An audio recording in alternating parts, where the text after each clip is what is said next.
A middle-aged woman and a younger man have been trying all the doors in Quindesum to find an exit. They recall Desum explaining the rules to them, but the woman still believes it's a prank. She brings the young man to the women's restroom to explain her theory. She reveals that she is Misaki Takebana and works in TV as the star of her own show. She believes they are on a hidden camera show and they should just go along with it. The man, Yaosuke Tateshi, is doubtful, but agrees to play along when Misaki uses her feminine charm. They return to the bar and press the roulette button where the game is revealed to be an arcade game. The game is a fighting-style game, and the only character available for selection is an avatar of themselves. Yosuke's character has no abilities, while Misaki's has a temptation ability. The black-haired woman mentions it will be a best of 3 inches with no time limit. Desum urges them to start. Yosuke is skilled and wins the first round quickly. Misaki appears frustrated but accepts her loss. When she loses, she recalls memories of her youth. She fooled around as a teen and got pregnant. She married the same boy, and later had another child with him. He was shown beating her in front of their kids, and then he left with a suitcase. She found another man who she has 2 more children with and also beats her. Before round 2, Misaki uses her temptation to make Yosuke agree to lose the second round to keep things interesting. She promises he can win the last round if he wants. Despite this, he appears to try and win until Desum uses a device to break Yuasuke's joystick, causing him to lose. Yosuke recalls his mother telling him he shouldn't have been born and divorcing his father. He remembers being sad throughout high school and meeting his father's new wife. Before the final round, Misaki brings Yosuke to the washroom again, but now she wants to win the entire game. Desum is seen fixing Yosuke's joystick where the black-haired woman tells him to stop using the device. Desum says he has to use it to create extreme conditions in order to see into the darkness of souls, for it is his job as an arbiter. Back in the washroom, Yosuke reveals he thinks it isn't a TV show and can't remember how he got there. He only remembers sitting in his room. Misaki can't remember being brought there either, but remembers her disappointed children. Misaki confronts Desum, who confirms there are no cameras and it's not a TV show. He refuses to answer any more of her questions until they finish the game. Misaki remembers Desum's body room and his threats of death. She explains it's not fair that it's an arcade game as she won't win against Yosuke. Desum says life is unfair, she should know by now. Misaki recalls breastfeeding a 5th child, with a bruised face from a 3rd husband that beats her. During the last round, Misaki manages to use her ultimate combo, but it hardly does anything. At that moment, Desum uses the device to break her joystick this time. The black-haired woman takes Desum's device in frustration and smashes it. She believes forcing the issue is wrong. She turns around and is surprised, because instead of losing like Yosuke did, Misaki ran around and started smashing Yosuke's head into the arcade machine to prevent him from winning. Misaki says she didn't even realize what she was doing and wants to help Yosuke. Desum tells her to finish the game. While unconscious, Yosuke remembers falling from his apartment window, his stepmother's desire to be called Mom, and riding in an ambulance with her crying over him. He wakes up when Misaki is about to win and manages to end the game in a draw. Afterwards, Yosuke remembers jumping from his window to commit suicide, and Misako remembers abusing her assistant manager who then strangled her to death. Desum states they are in fact dead, and he is there to judge their souls for heaven or hell. Misaki angrily attacks Desum, who restrains her with string. She proclaims she didn't care what anyone thought of her and just wanted to be happy. She believed that her wish was finally coming true.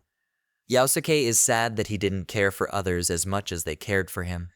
Desum embraces them both and congratulates them on doing well with the game. He then leads them to the elevators for judgment.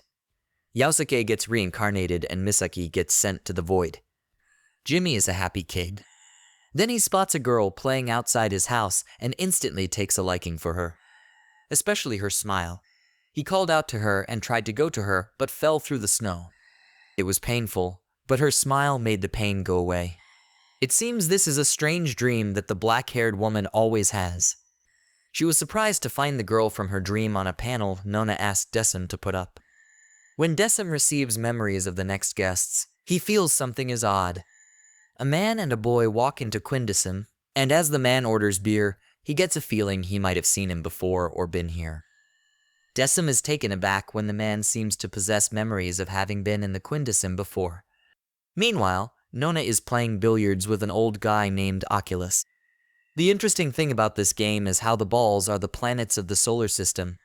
Despite Nona being manager for 82 years, and they've been playing this game 170 times a year, Oculus can never beat her. Something about not letting her guard down and being bored. I'm not sure if she made a mistake to give him a chance. But he also screws up, and Nona wins the game. However, he notes that God has already left this place a long time ago. Back to Quindecim, the man suddenly seems to have a memory about the mannequins that Decim keeps behind the bar. And then he abruptly tries taking the boy as hostage and asks that he must be let escape this place. After Decim holds him back with his threads, the young boy knocks out the black-haired woman. He manages to evade Decim's threads for the first time, but gets trapped the second time round. The boy turns out to be a fellow arbiter, Jinty. He is not happy Decim is keeping that woman, who is completely human, here instead of passing judgment. Decim reveals that when he first met her, she had her memories intact and couldn't convince her to play any games. He ended up having her memories erased and extended her judgment term. Jinny doesn't like this a bit, and he creates a water ball and throws it to Decim. But Decim's strings were strong enough to stop the water balls, despite their speed and strength, and grab Jinty's wrist and swing with enough force to throw him across the room and smash through the water tank. He was even able to use them to carry many chairs at once and throw them swiftly and strongly against Jinty. The match is stopped when Nona beats up Jinty for going too far.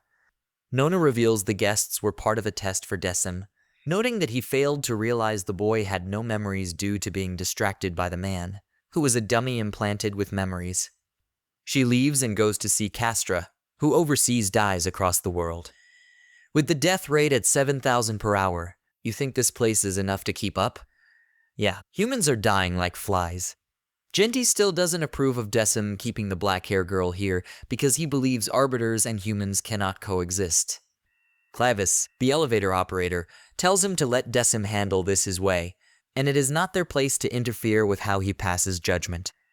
Besides, he will have his own guests coming soon. Decim puts the black-hair woman to bed as she continues that dream.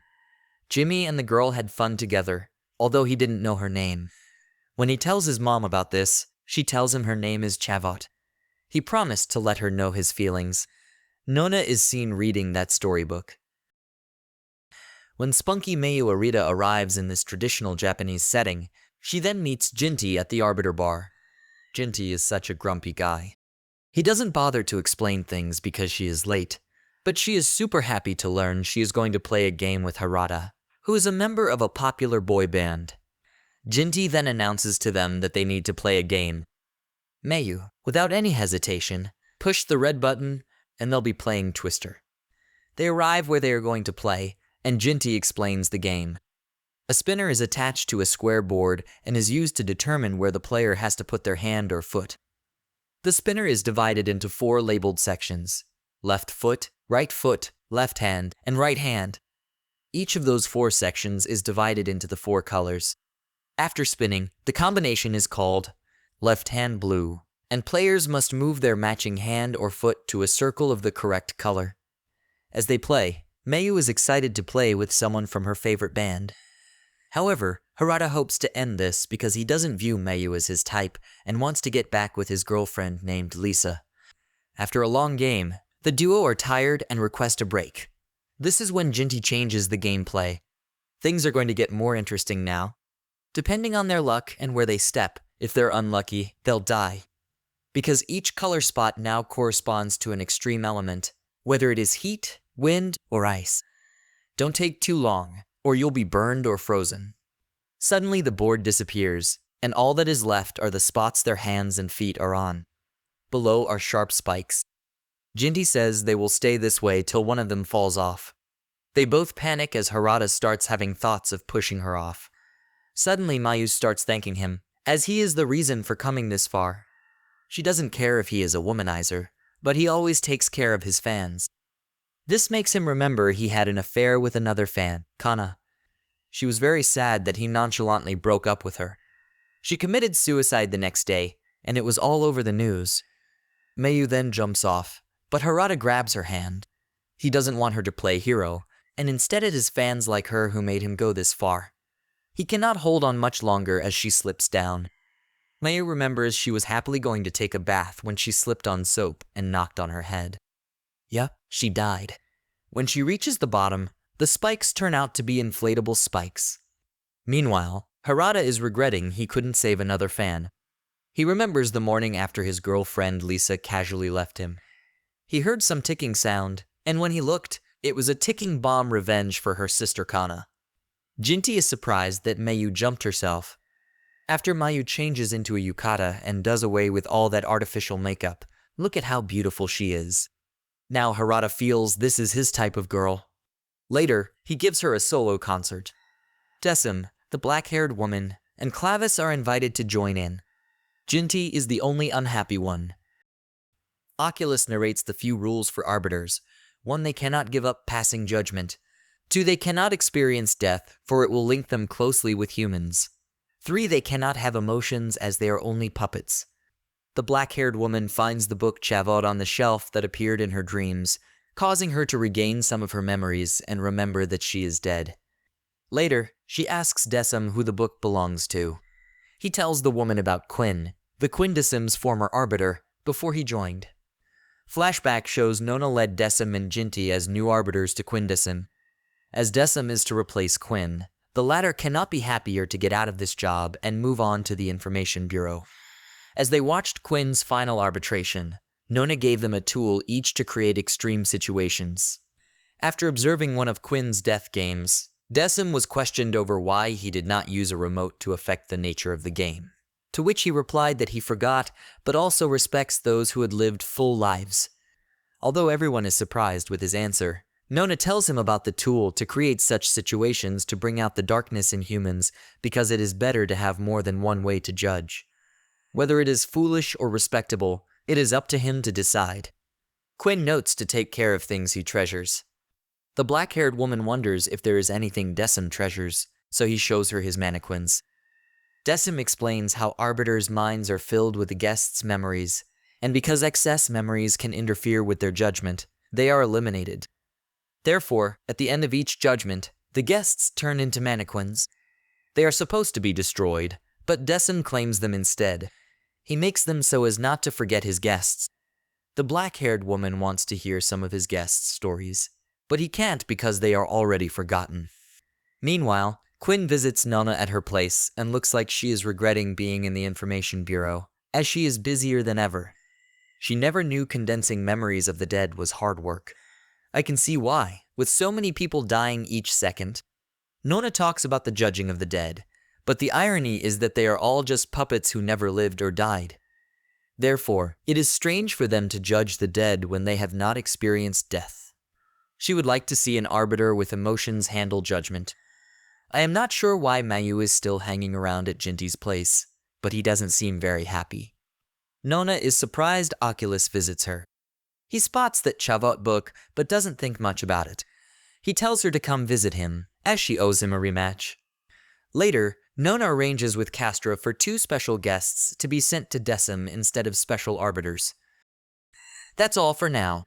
If you want more, please subscribe and turn on notifications so you don't miss the next part.